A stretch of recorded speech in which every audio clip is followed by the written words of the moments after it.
डेजा वू ये एक ऐसा एक्सपीरियंस होता है जहां आपको अचानक लगता है कि जो मोमेंट अभी हो रहा है वो पहले भी हो चुका है। सिचुएशन बिल्कुल फेमिलियर फील होती है, इवन जब लॉजिकली आप जानते हो कि ये पहली बार हो रहा है। ये फीलिंग कुछ सेकंड्स के लिए होती है, लेकिन इतनी रियल लगती है कि आप उस मोमेंट को प्रेडिक्ट करने की कोशिश करते हो। रिसर्च के हिसाब से ये मेमोरी प्रोसेसिंग का एक शॉर्ट ग्लिच हो सकता है, जहां ब्रेन प्रेजेंट मोमेंट को गलती से पास्ट मेमोरी के फोल्डर में डाल देता है। इसलिए एक फॉल्स फेमिलियरिटी क्रिएट होती है। ये कॉमन एक्सपीरियंस है, लेकिन इसकी एग्जैक्ट वर्किंग अभी भी कंप्लीटली समझ नहीं आई है। जामे वू इसमें आप किसी फेमिलियर चीज को देखते हो, लेकिन वो सडनली अननोन लगने लगती है। जैसे आप अपना नाम लिख रहे हो और एक मोमेंट के लिए वो अजीब और अनफेमिलियर फील होता है। ये एक्सपीरियंस थोड़ा कंफ्यूजिंग होता है, क्योंकि ब्रेन जो चीज़ पहले से जानता है उसे टेम्परेरीली रिकॉग्नाइज नहीं कर पाता। एक्सपर्ट्स के अकॉर्डिंग ये रिकॉग्निशन सिस्टम का शॉर्ट डिस्कनेक्ट हो सकता है। ये दिखाता है कि फेमिलियरिटी एक स्टेबल चीज़ नहीं है, बल्कि ब्रेन का एक्टिव प्रोसेस है जो कभी-कभी ग्लिच कर सकता है।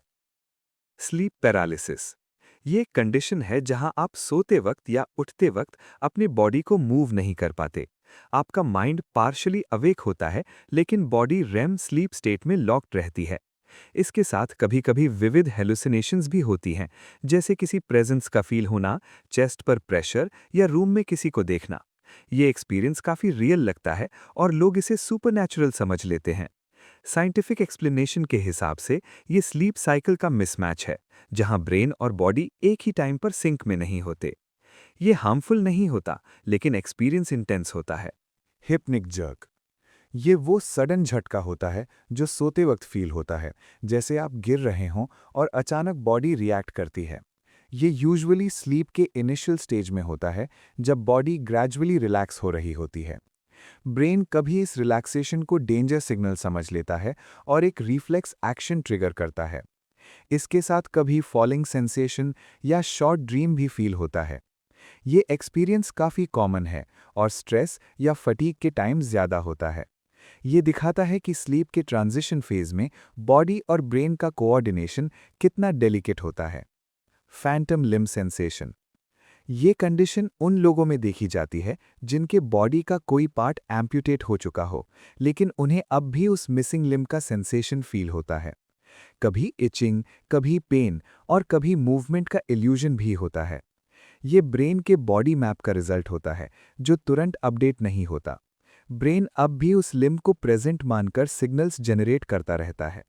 इस फिनोमेनन ने न्यूरोसाइंस को समझने में काफ़ी हेल्प की है, क्योंकि ये बताता है कि हमारी बॉडी का एक्सपीरियंस सिर्फ फिजिकल नहीं, बल्कि ब्रेन बेस्ड रिप्रेजेंटेशन पर डिपेंड करता है। ब्रेन फ्रीज ये वो शार्प और सडन हेडेक होता है जो बहुत ठंडी चीज़ जल्दी कंज्यूम करने से होता है। जब कोल्ड सब्सटेंस माउथ के रूफ को टच करता है, तो ब्लड वेसल्स रैपिडली कंस्ट्रिक्ट और फिर एक्सपैंड होती हैं। ये सडन चेंज ब्रेन तक सिग्नल भेजता है, जिससे शार्प पेन फील होता है। ये पेन टेम्परेरी होता है और कुछ सेकंड्स में खत्म हो जाता है। ये सिंपल सा लगने वाला एक्सपीरियंस एक्चुअली बॉडी के रैपिड रिस्पॉन्स मैकेनिज्म को रिफ्लेक्ट करता है। आई फ्लोटर्स ये छोटे शैडोई डॉट्स, लाइंस या वेब लाइक शेप्स होते हैं जो आपको विजन में मूव करते हुए दिखते हैं, स्पेशली जब आप ब्राइट बैकग्राउंड देख रहे होते हैं।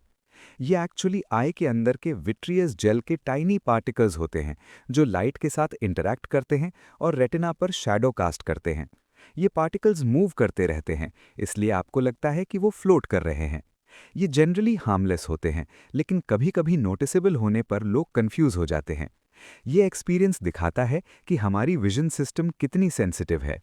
टिनिटस ये एक कंडीशन है जहां बिना किसी एक्सटर्नल सोर्स के आपको रिंगिंग, बजिंग या हिसिंग साउंड सुनाई देता है। ये साउंड कांस्टेंट भी हो सकता है या कभी-कभी अपीयर होता है। ये ऑडिटरी सिस्टम के इंटरनल डिस्टर्बेंस का रिजल्ट होता है, जहां ब्रेन खुद ही साउंड जनरेट करने लगता है। साइलेंट एनवायरनमेंट में ये ज़्यादा नोटिसेबल होता है। ये एक्सपीरियंस ये समझने में हेल्प करता है कि साउंड परसेप्शन सिर्फ एक्सटर्नल इनपुट पर डिपेंड नहीं करता, बल्कि ब्रेन के प्रोसेसिंग सिस्टम पर भी डिपेंड करता है। एलिस इन वंडरलैंड सिंड्रोम ये एक रेयर न्यूरोलॉजिकल कंडीशन है जहां परसेप्शन डिस्टॉर्ट हो जाता है। ऑब्जेक्ट्स या बॉडी पार्ट्स साइज में छोटे या बड़े लगने लगते हैं, या डिस्टेंस और शेप अनयूजुअल फील होता है। कभी अपना हाथ बड़ा लगता है, कभी रूम छोटा या स्ट्रेच्ड फील होता है। ये एक्सपीरियंस टेम्पररी होता है, लेकिन काफ़ी सरियल लगता है।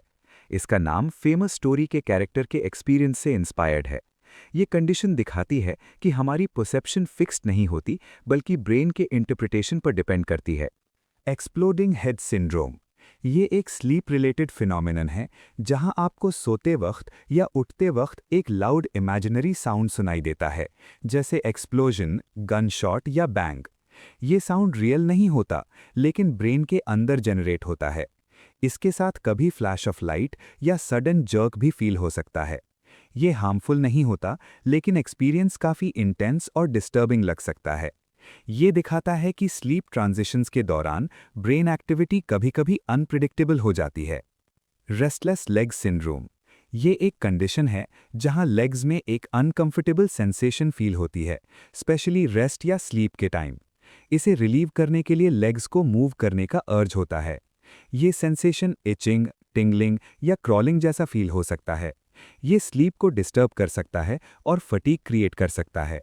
ये कंडीशन नर्वस सिस्टम के इम्बैलेंस से लिंक्ड होती है और ये दिखाती है कि बॉडी के स्मॉल सिग्नल्स भी डेली लाइफ पर इम्पैक्ट डाल सकते हैं।